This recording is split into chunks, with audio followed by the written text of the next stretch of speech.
ಹೇಳಿ ಅಣ್ಣ ಈ ಕಡೆ ಬಾ ಸ್ವಲ್ಪ ಈ ಕಡೆ ಬಾ ಅಣ್ಣ ಈ ಕಡೆ ಬಾ ಎಸ್ ಹೇಳಿ ಸರ್. ಸರ್ ಇವತ್ತು ಗ್ಯಾರಂಟಿ ಉತ್ಸವ ಮಾಡ್ತಾ ಇದ್ದಾರೆ, ಯಾವ ಎಷ್ಟರ ಮಟ್ಟಿಗೆ ಸಕ್ಸಸ್ ಆಗಿದೆ ಮತ್ತು ಕೆಲವೊಂದು ಆರೋಪಗಳು ಕೂಡ ಬಿಜೆಪಿ ಅವರು ಮಾಡಿದ್ರು. ಏನಂತ? ಇದು ಗೃಹಲಕ್ಷ್ಮಿ ಅಮೌಂಟ್ ಕೂಡ ಕೆಲವು 2 ತಿಂಗಳು ಬಂದಿಲ್ಲ ಅಂತ ಅದಕ್ಕೆ ಲೆಕ್ಕ ಕೇಳಿದ್ರು. ಆಯ್ತು ರೀ, 15 ಲಕ್ಷ ರೂಪಾಯಿ ಇವ್ರು ಕೊಟ್ಟಾರ ಇಲ್ಲಿವರೆಗೆ. ಇವ್ರ ಕತೆ ಹೇಳ್ತಾರಲ್ಲ ಇವರು. ನಮ್ದು ಎರಡೇ ತಿಂಗಳ ಕೊಟ್ಟಲಿಕ್ಕೆ ಇಷ್ಟು ಮಾತಾಡ್ತಾರೆ. 15 ಲಕ್ಷ ಕೊಡ್ತೀವಿ ಅಂತ ಎದೆ ಬಡ್ಕೊಂಡು ತಿರುಗಾಡ್ತಾರೆ ಇಡೀ ದೇಶ. ಇವರಿಗೇನನ್ನ ಕೇಳೋಕೆ ಅರ್ಹತೆ ಇದೆಯಾ? 2 ತಿಂಗಳ ಕೊಟ್ಟಿಲ್ಲ. ಸದನದಲ್ಲಿ ಮುಖ್ಯಮಂತ್ರಿನೂ ಅದಕ್ಕೆ ಉತ್ತರ ಕೊಟ್ಟಿದ್ದಾರೆ ಸಮರ್ಪಕವಾಗಿ. 26 ತಿಂಗಳಲ್ಲಿ 25 ತಿಂಗಳಲ್ಲಿ 23 ತಿಂಗಳು ಕೊಟ್ಟಿದ್ದೀವಿ. 2 ತಿಂಗಳ ಕೊಟ್ಟಿದ್ದಕ್ಕೆ ಇಷ್ಟು ಭಾಳ ಕಾಜಿದೆ ಅವರಿಗೆ. ಈ ಎಲೆಕ್ಷನ್ಗೋಸ್ಕರ ಇವ್ರು ದುಡ್ಡು ಕೊಡ್ತಾ ಇದಾರಲ್ಲ ಬೇರೆ ರಾಜ್ಯಗಳಲ್ಲಿ, ಇವ್ರಿಗೆ ನೈತಿಕತೆ ಇದರ ಬಗ್ಗೆ ಕೇಳಲಿಕ್ಕೆ? 2 ತಿಂಗಳ ಬಗ್ಗೆ ಸಂಪೂರ್ಣವಾಗಿ ಸಮರ್ಪಕವಾಗಿ ಸರ್ಕಾರ ಉತ್ತರ ಕೊಟ್ಟಿದೆ. ಮುಂದೆ ಬರ್ತಕ್ಕಂಥ ಕೊಡ್ತೀವಿ ಅವರಿಗೆ.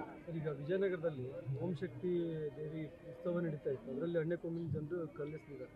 ಅಲ್ಲಿ ಯಾರು ಎಸ್ತಿದ್ದಾರೆ ಪತ್ತೆ ಹಚ್ಚುತ್ತದಲ್ಲ ಸರ್ಕಾರ. ಈ ರೀತಿಯ ಗಲಾಟೆಗಳು ಭಾಳ ಆಗ್ತಿದೆ ಅಂತ ಹೇಳಿ ಬಿಜೆಪಿ ನಿರಂತರವಾಗಿ ಅಲ್ಲ, ಗಲಾಟೆ ಆಗಿರ್ತಕ್ಕಂಥ ನಿಜ ಇದೆ. ಅದಕ್ಕೆ ಸರ್ಕಾರ ಏನು ಮಾಡಬೇಕು, ಕ್ರಮ ತಗೊಳುತ್ತೆ ಅದಕ್ಕೆ. ಈಗ ಸಂಚನ್ನ ರೂಪಿಸಿದ್ರು ಇವ್ರನ್ನ ಮುಗಿಸೋಕೆ ಅಂತ, ಜನಾರ್ದನ್ ರೆಡ್ಡಿ ಮುಗಿಸೋಕೆ ಅದು ಹೇಳಿ ಬಿಜೆಪಿ ನಿರಂತರವಾಗಿ ಅದು ಗುರ್ತಿಲ್ಲ ರೀ. ಸಂಚಿನ ಯಾರು ಮಾಡಿದಾರೆ ಯಾರೆಲ್ಲ ಅದು ಗುರ್ತಾಗುತ್ತದೆ ಮುಂದೆ ಬರ್ತಕ್ಕಂಥ ಖಂಡಿತವಾಗ್ಲೂ ಮುಗೀತು. ರಿಪಬ್ಲಿಕ್ ಅಂತ ಎಲ್ಲಿದೆ ರೀ? ರಿಪಬ್ಲಿಕ್ ಅಂತಕ್ಕಂಥದ್ದು ಇದು ಇನ್ಸಿಡೆಂಟಿಗೆ ರಿಪಬ್ಲಿಕ್ಕಿಗೆ ಭಾಳ ನೀಟಾಗಿ ಅವರು ನೀವು ಕೇಳ್ತಾ ಇದ್ದೀರಿ, ಅವ್ರು ಅದನ್ನ ಮಾತನಾಡ್ತಿದ್ದಾರೆ. ರಿಪಬ್ಲಿಕ್ ರಿಪೋರ್ಟ್ ಕೊಟ್ಟವ್ರು ಯಾರು? ಬಳ್ಳಾರಿ ರಿಪಬ್ಲಿಕ್ ಅಂತ ರಿಪೋರ್ಟ್ ಕೊಟ್ಟವ್ರು ಯಾರು? ಸಂತೋಷ್ ಹೆಗಡೆ ಸಾಹೇಬರು ಕೊಟ್ಟಿರ್ತಕ್ಕಂಥದ್ದು. ಅದ್ರಲ್ಲಿ ಬರ್ದಿದ್ದಾರೆ, ಅದು ಓದ್ಕೊಳಕ್ಕೆ ಹೇಳಿ. What you mean by republic ಅನ್ನೋದು ಬರ್ದಿಟ್ಕೊಂಡು ಹೇಳಿ. ಇನ್ಸಿಡೆಂಟ್ ಆಗಿರ್ತಕ್ಕಂಥದ್ದು ನಮ್ಮೆಲ್ಲರದ್ದು ನಾನು ಒಪ್ಕೊಳ್ಳಲ್ಲ. ಅದು ಇನ್ಸಿಡೆಂಟಲ್ಲಿ ಯಾರು ತಪ್ಪಿದೇನಿಲ್ಲ. ಈಗ ಹೇಳಿದ್ರಲ್ಲ ನಮ್ಮ ರೇವಣ್ಣ ಸಾಹೇಬರು, ಅದು ತನಿಖೆ ನಡೀತಾ ಇದೆ. ತನಿಖೆ ಬಂದ್ಮೇಲೆ ಗುರ್ತಾಗುತ್ತೆ.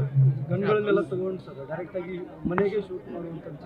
ಅದೇ ರೀ, ಯಾರೇ ಮಾಡಿದ್ರು ಆ ಥರ ಇನ್ಸಿಡೆಂಟ್ನ ನಾನಂತೂ ಅದನ್ನ ಒಪ್ಪೋದಿಲ್ಲ, ನಮ್ಮ ಸರ್ಕಾರನೂ ಒಪ್ಪೋದಿಲ್ಲ.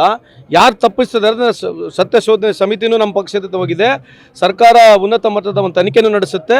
ಯಾರು ತಪ್ಪಿದಾರೆ ಅವ್ರಿಗೆ ಖಂಡಿತವಾಗ್ಲೂ ಕಾನೂನು ಪ್ರಕಾರ ಏನು ಕ್ರಮ ತಗೊಳ್ತೀವಿ.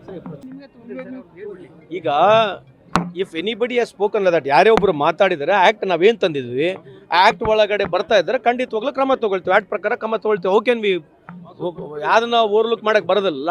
ನಾವು ಮಾಡಿದ್ರು ಕೂಡ ಅದಕ್ಕೆ ಕೋರ್ಟ್ ಇದೆ, ಕಚೇರಿ ಇದೆ. ನೀವು ಸುಮ್ಮನೆ ಇರ್ತೀರಾ? ಸೊ ಆ್ಯಕ್ಟ್ ಪ್ರಕಾರ ಯಾರು ತಪ್ಪಿದ್ದಾರೆ ಖಂಡಿತವಾಗ್ಲೂ ಅದು ಕ್ರಮ ತೊಗೊಳ್ತೀವಿ.